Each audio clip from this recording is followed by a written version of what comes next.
Kita bersatu di dalam doa. Bapa yang baik, Bapa yang kekal di dalam kerajaan surga, terpujilah namamu Bapa atas segala berkat dan penyertaan-Mu sepanjang hidup kami, sehingga kami boleh bersukacita dalam persekutuan kami hari ini.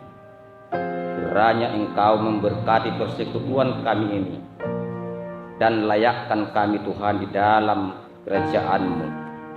Dan hamba-Mu yang akan menyampaikan firman-Mu Engkau urapi Tuhan, agar firman-Mu kudus sampai kepada jemaat-Mu. Inilah doa kami Bapa, di dalam nama Tuhan Yesus Kristus kami mengucap syukur dan berdoa. Amin. Firman Tuhan yang akan menyapa kita pada pagi ini di Minggu Trinitatis yang pertama, tanggal 2 Juni 2024, tertulis dalam surat Rasul Paulus kepada jemaat Korintus pada pasal yang keempat, dimulai dari ayat yang kelima sampai ayat yang ke-12. Demikian firman Tuhan. Sebab bukan diri kami yang kami beritakan, tetapi Yesus Kristus sebagai Tuhan, dan diri kami sebagai hamba-Mu karena kehendak Yesus. Sebab Allah telah berfirman, dari dalam gelap akan terbit terang. Ia juga yang membuat terangnya bercahaya di dalam hati kita, supaya kita beroleh terang dari pengetahuan tentang kemuliaan Allah yang nampak pada wajah Kristus. Tetapi harta ini kami punyai dalam bejana tanah liat, supaya nyata bahwa kekuatan yang melimpah-limpah itu berasal dari Allah, bukan dari diri kami. Dalam segala hal kami ditindas, namun tidak terjepit. Kami habis akal, namun tidak putus asa. Kami dianiaya, namun tidak ditinggalkan sendirian. Kami dihempaskan, namun tidak binasa. Kami senantiasa membawa kematian Yesus di dalam tubuh kami, supaya kehidupan Yesus menjadi nyata di dalam tubuh kami. Sebab kami yang masih hidup ini terus-menerus diserahkan kepada maut karena Yesus, supaya juga hidup Yesus menjadi nyata di dalam tubuh kami yang panah ini. Maka demikianlah maut giat di dalam diri kami, dan hidup giat di dalam kamu. Demikian firman Tuhan. Kita nyanyikan firman-Mu menjadi terang. Firman-Mu menjadi terang.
Salam, jemaat Tuhan di dalam kasih Kristus Yesus.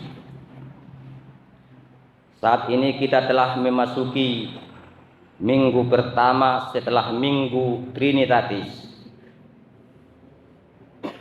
yang dimana artinya adalah Tritunggal Allah yang disebut dengan Allah Bapa,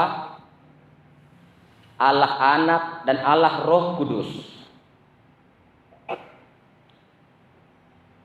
Kalau kita diperhadapkan dengan satu pertanyaan, apakah sesungguhnya arti Trinitatis? Adakah di antara kita yang boleh menjawab?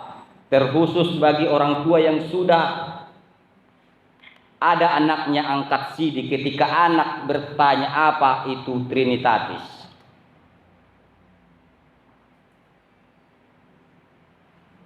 Damang dohok dainang hasi tulusa daun ni debata takas do di pabotohon debata ama debata anak debata to di purbadia. Allah yang menciptakan, Allah yang menyelamatkan, Allah yang memelihara. Di dalam konteks ini bukan dengan kata jumlah. Kita ibaratkan di dalam satu evangelisasi gereja ada 3 pelayan Tuhan, pengkhotbah, liturgis atau agenda, dan pembawa nyanyian. Bukan bisa dikategorikan seperti itu, karena itu sudah termasuk 3 pribadi dan 3 eksistensi. Tetapi yang dimaksud dengan Trinitatis adalah 3 pribadi di dalam satu hakikat, di dalam satu eksistensi.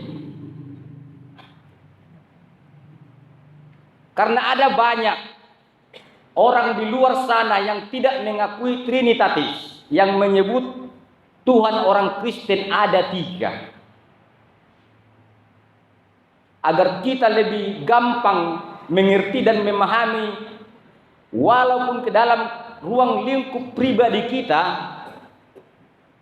akan saya coba analogikan au 18 sigalingging. Anakku naubalga si hasudungan. Ise maau amani hasudungan. Mangoli ma anakku. Dibay magwarna si taruli. Ise maau berarti opung ni si taruli. 18 au amani hasudungan au opung ni taruli au berarti tolu pribadi tong dosa halak jolma. Atip pedang apala songoni sikopna lapatan ni Trinitatisi alai nang gua pala boy pamura pangatusyotta. Allah yang menciptakan, Allah yang menyelamatkan, Allah yang memelihara.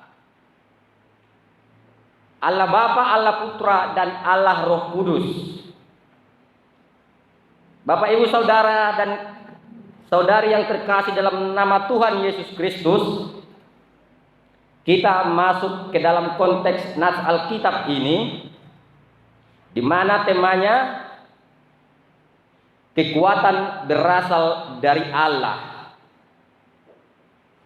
Kalau kita boleh baca di ayat yang pertama dari pasal yang keempat ini, oleh kemurahan Allah kami telah menerima pelayanan ini.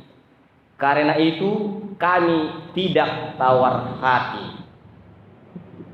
Bolo hata batakna onpe ala no kujalohami tohonan sian pangasinai dihami ndang marnalo jahami. Ada kesamaan konteks ini dengan khotbah minggu yang lewat, minggu yang lalu, di mana tertulis di dalam kitab Yesaya pasal 6 ayat yang ke-8. Seorang pilihan Tuhan diutus. Karena minggu yang lewat kita telah mendengarkan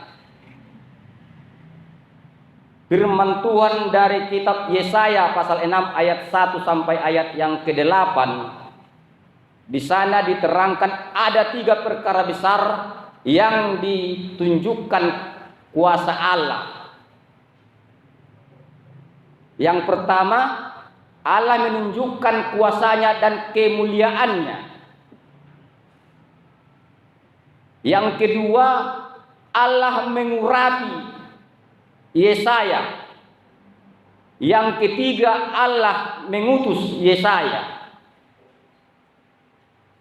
Dan 3 perkara juga respon dari Yesaya. Yang pertama, dia menyadari kesiapaan dirinya bahwa dia orang berdosa. Sekalipun tidak dituliskan secara detail apa dosa Yesaya, tetapi dia merasa bahwa dosanya dan konsekuensi dari dosa itu adalah celaka. Lalu yang kedua, dia menerima urapan dari Tuhan. Dan yang ketiga, yang jelas tertulis di dalam Yesaya 6 pasal 6 ayat yang ke-8, lalu aku mendengar suara Tuhan dan berkata, siapakah yang akan kuutus? Dan siapakah yang mau pergi untuk aku? Saudara boleh taruh tangan di dada. Kita akan jawab bersama-sama, inilah aku, utuslah aku.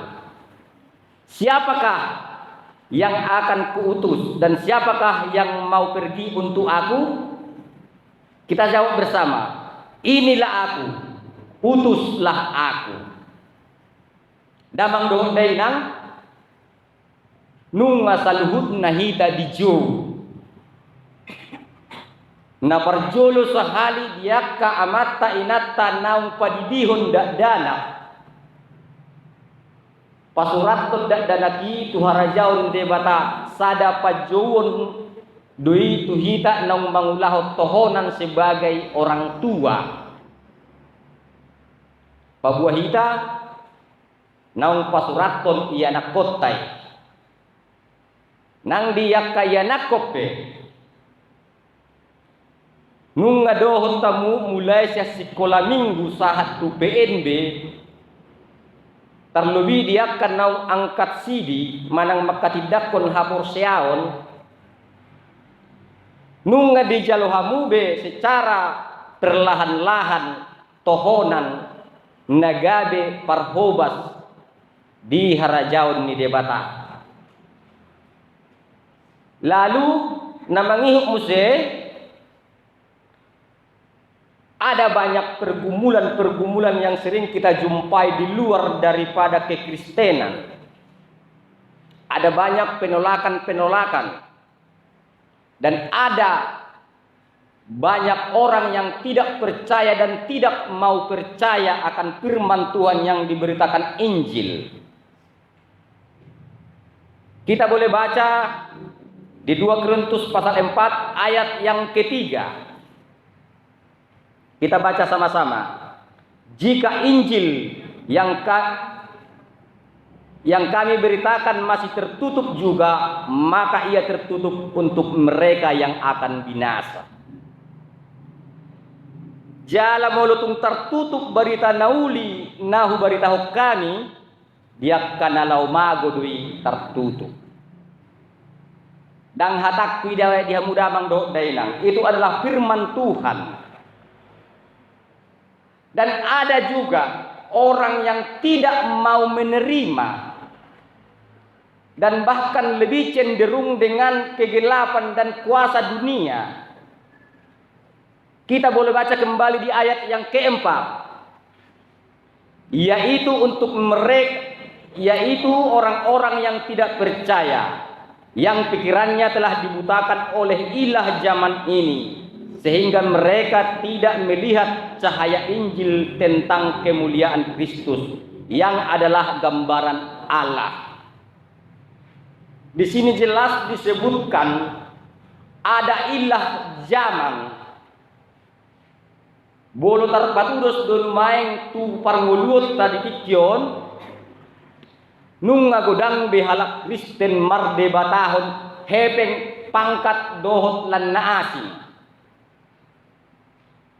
Ada banyak orang Kristen yang mau mempersekutukan dirinya dengan kuasa kegelapan demi ilah zaman ini, demi harta dan pangkat, dan juga kesenangan-kesenangan lain yang menjanjikan kebahagiaan semu. Dan di sini jelas Alkitab telah menuliskan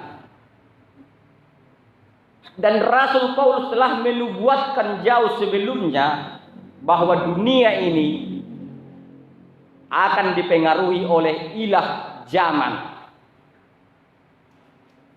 yaitu pangkat, harta, dan kehormatan-kehormatan lainnya yang diperoleh dari dunia ini.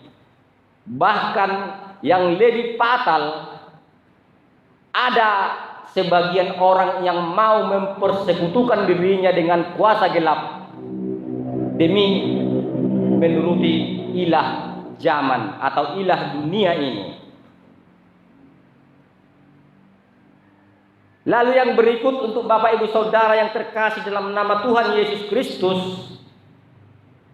kita masuk ke ayat yang kelima, di mana di sini dituliskan adalah kesaksian atau penjelasan Paulus tentang kesiapaan dirinya. Sebab bukan diri kami yang kami beritakan, tetapi Yesus Kristus sebagai Tuhan. Ditanda Apostel Paulus do dirina ise, jaladang nagabe mangasahon gogona pikiran nagabe pamurnang-murnang diri. Alay dumobis yani natagabe pasangapod debata dohot marhite Yesus Kristus do. Alatakas do ditadara Apostel Paulus dada karulahossa agiaaha boloso di pargogoi debata. Di ayat 5 dan ke-6 itu adalah kesaksian dan penjelasan Paulus tentang kesiapaan dirinya yang terpanggil untuk memberitakan Injil, dan kesaksian Paulus tentang kesiapaan Yesus yang adalah Tuhan. Merupakan satu kesaksian iman di mana ketika ia mengalami kebutaan mata jasmani, taboto do takas Apostel Paulus ditikki pajowon di debata di ibana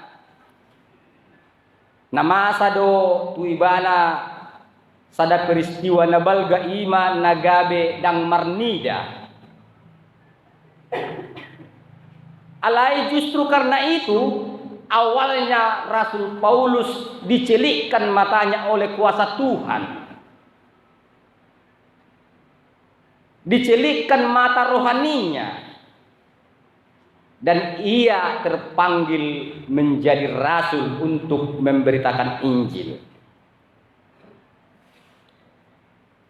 Lalu yang berikut di ayat yang ke-7, Paulus menyatakan kesaksiannya mengapa ia tetap setia dan kuat dalam memberitakan Injil.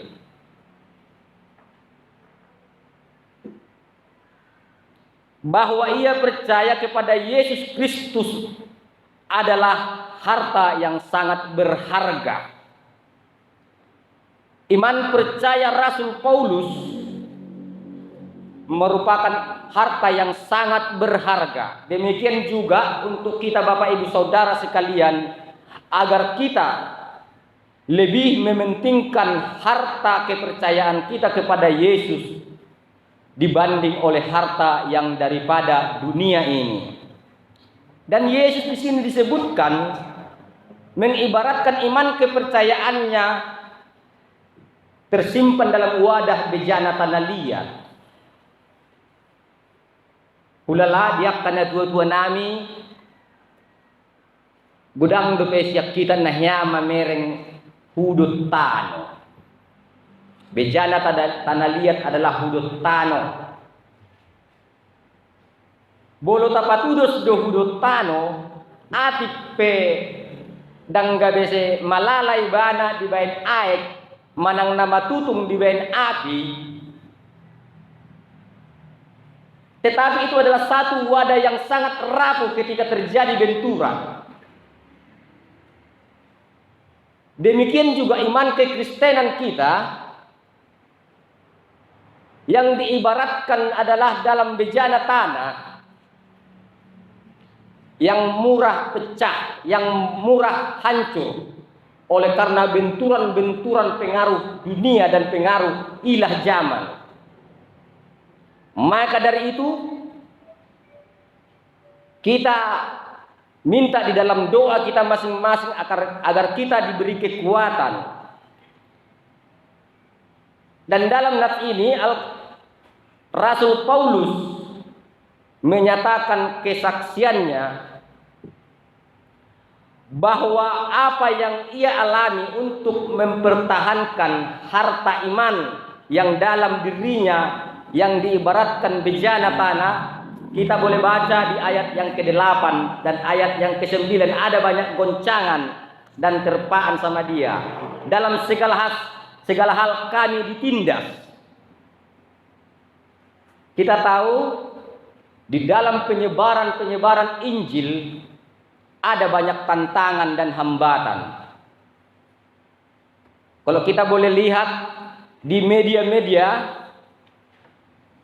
ada banyak kebaktian-kebaktian yang terganggu oleh masyarakat lain, yang digusur, bahkan rumah ibadah dibakar, dirusak dan ditutup atau disegel oleh masyarakat sekitar.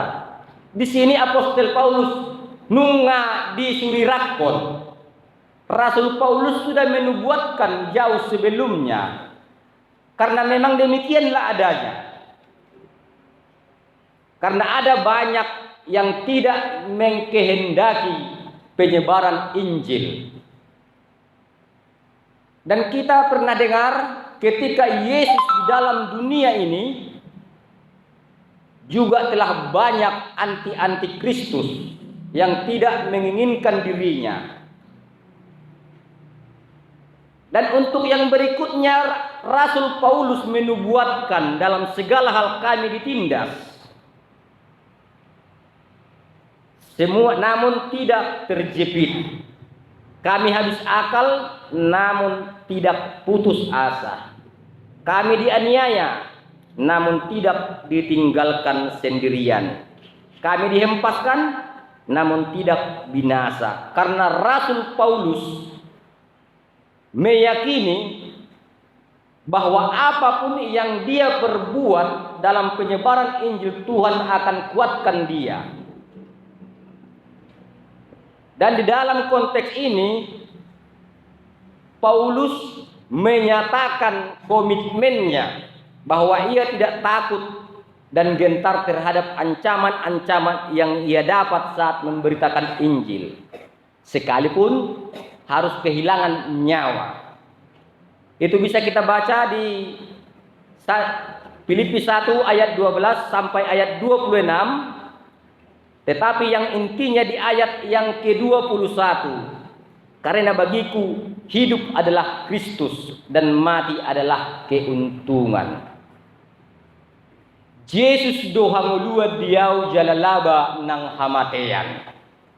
Itu adalah kesaksian Paulus. Maka ia dikuatkan oleh kuasa Tuhan dalam pelayanannya untuk memberitakan Injil. Bapak Ibu Saudara yang dikasihi dalam nama Tuhan Yesus Kristus, satu kesaksian yang dahsyat dari Paulus kiranya bisa kita teladani. Dan dengan kekuatan yang dari Allah, kita tidak terpengaruh oleh ilah zaman ini yang hanya menjanjikan kebahagiaan sesaat dan sesat. Sehingga iman percaya kita semakin bertumbuh dan semakin dikuatkan oleh Allah Bapa, Allah Putra, Allah Roh Kudus. Amin. Kita menyanyikan firman-Mu, berkatilah.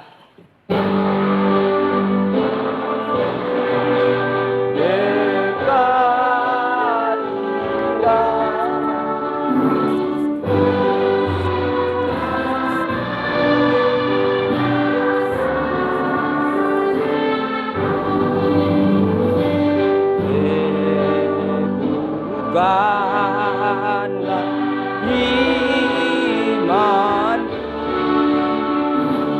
Yesus Juru Selamatku yang menikmati imanmu.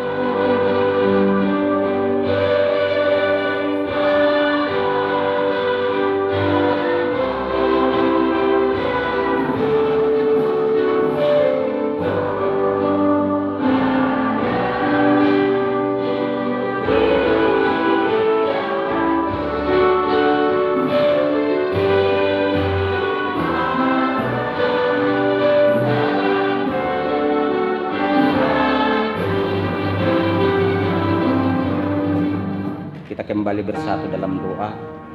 Terima kasih Bapa, terima kasih Yesus, terima kasih Roh Kudus, karena kuasa-Mu dan kemurahan hati-Mu, firman-Mu telah sampai dalam persekutuan kami ini. Dan bukakan hati dan pikiran kami Tuhan, agar kami bisa menerima dan berikan kami kekuatan Tuhan untuk melakukannya di dalam kehidupan kami sehari-hari.